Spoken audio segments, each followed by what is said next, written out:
this was. So I didn't want him, everybody else is like tripping. I don't want to fucking ruin their trip. So I'm just like, all right, dude, I'm just going to go to the bedroom, you know. And oh, look at the refrigerator. Hey. I'm just feeling a little nauseous. Hell yeah. Just playing it off, right?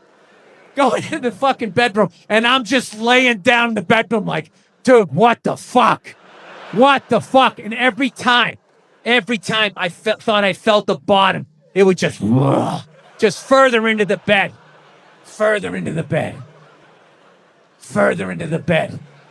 So about a half hour later, my wife comes in. She's like, hey, how you doing? Typical guy. Great! I'm doing great! Doing great! It's going great! So she's laying next to me. I'm feeling a little nauseous. This is a little bit much for me. And she's just laying down. And I'm just feeling this feeling. Not feeling loved. Profound sense of loneliness. So now I'm just looking at my wife. My brain just starts going like, oh, fuck, did I marry the wrong person? Why am I looking at...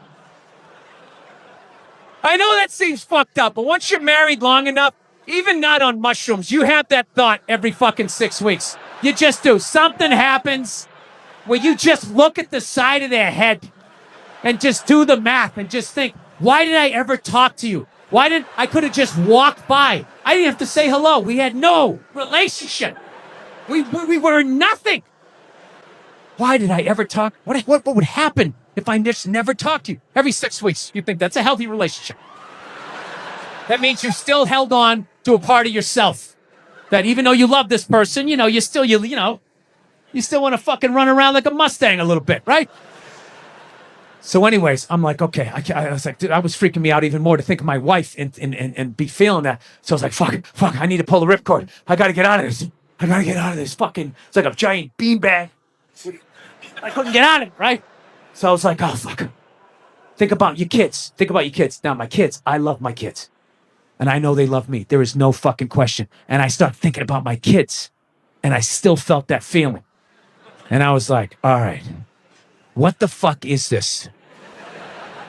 Because I know that's bullshit. And I just sort of laid there. And I relaxed. And I went, oh, fuck.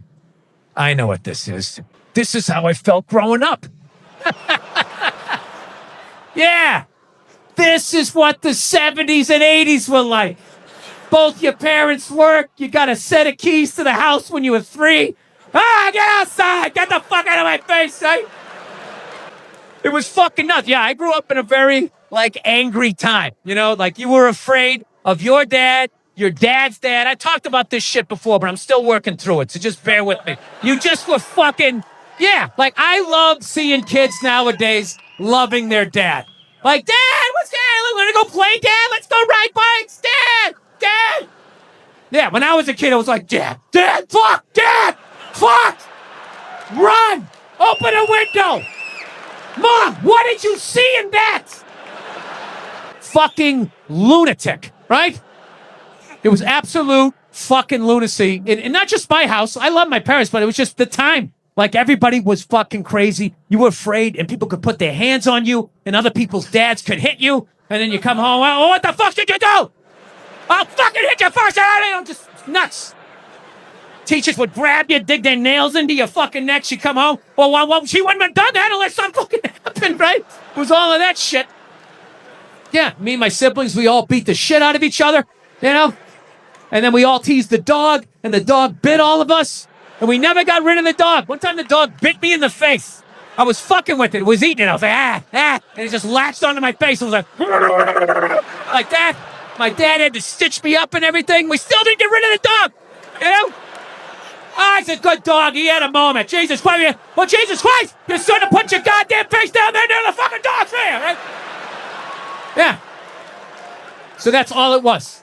It was weird. We were like the Brady Bunch meets Lord of the Flies. On paper, it was great. It was a station wagon full of fucking, Norman Rockwell. We went to church. We got Dunkin' Donuts. Yeah, that was about the fuck. Yeah, so, I don't know. So anyway, we all ended up, my dad was one of these people, he said whatever the fuck was on his mind. You know what I mean?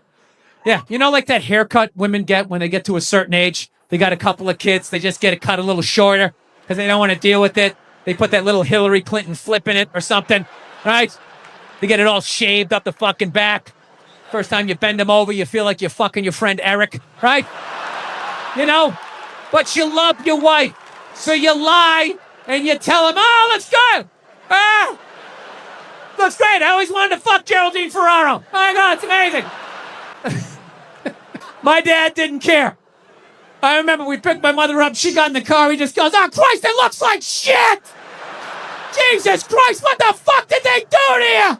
Oh, for Christ's sake, you look like a fucking man.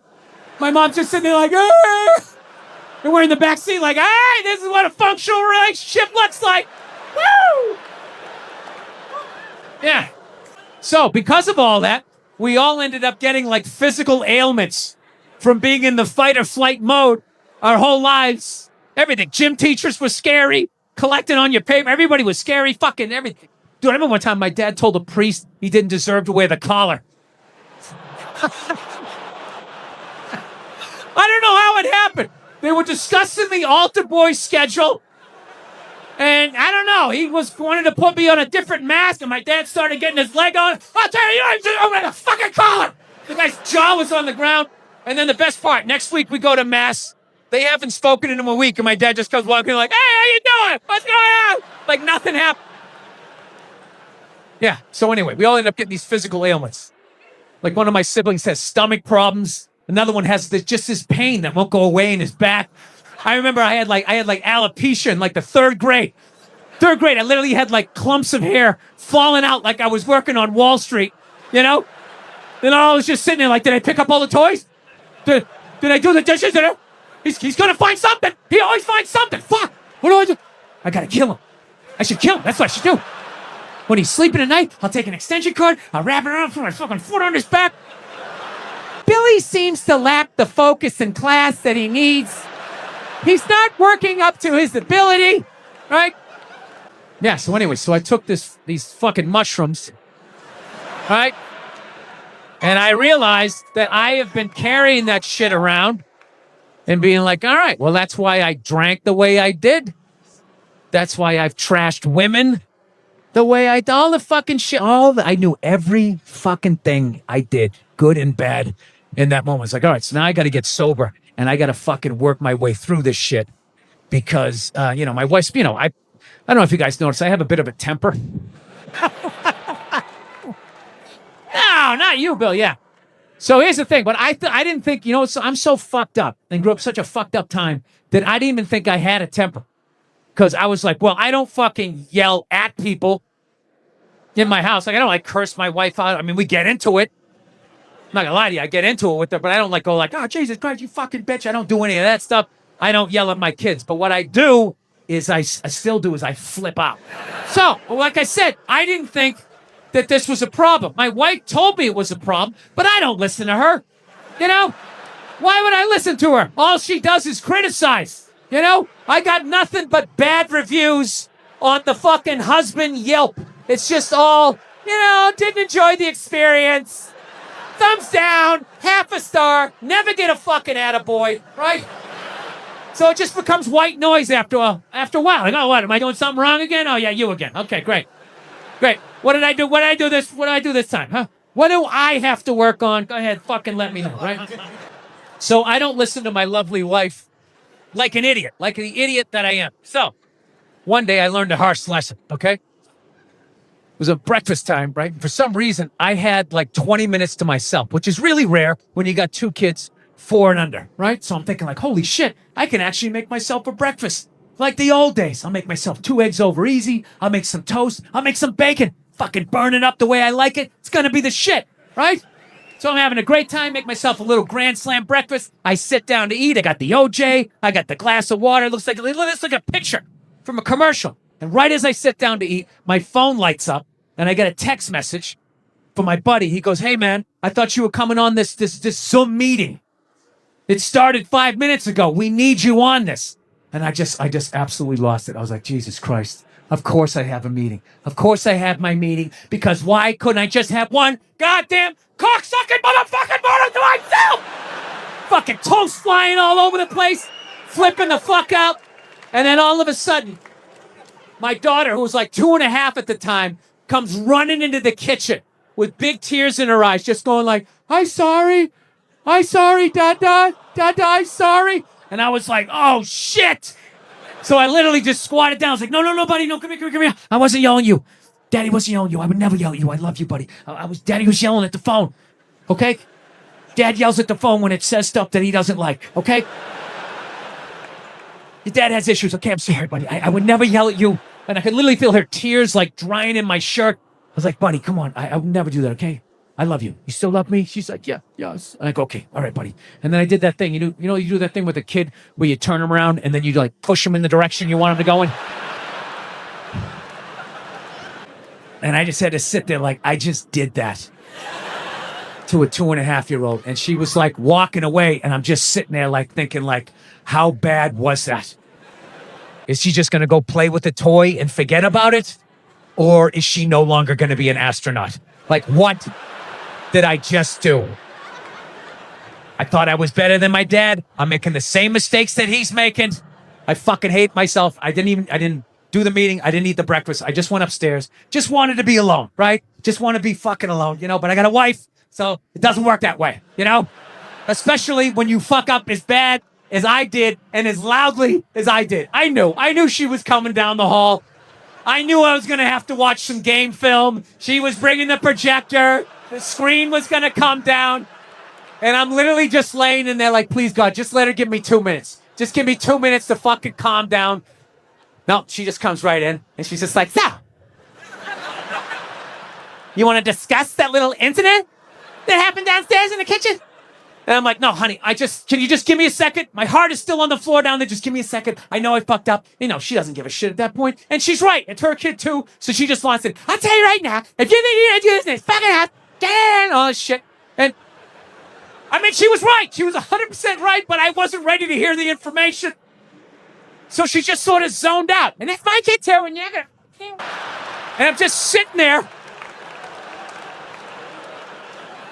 laying in the bed with the nerve to be upset with her. She didn't do anything. I'm just staring at her mouth as it's moving, not hearing anything. I just started thinking of the news. Like a news story just popped into my head. You know that news story every once in a while? You'll see it like every year and a half. You just see some guy never committed a crime in his life. Went to church every week, helped old ladies across the street, and then out of nowhere, he just kills his wife.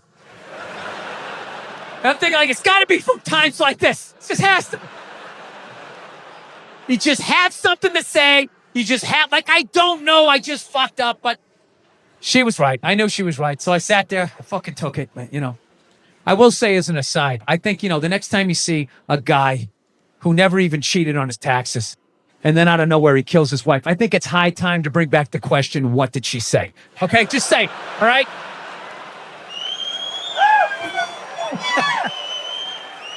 Examine the problem from 360 degrees.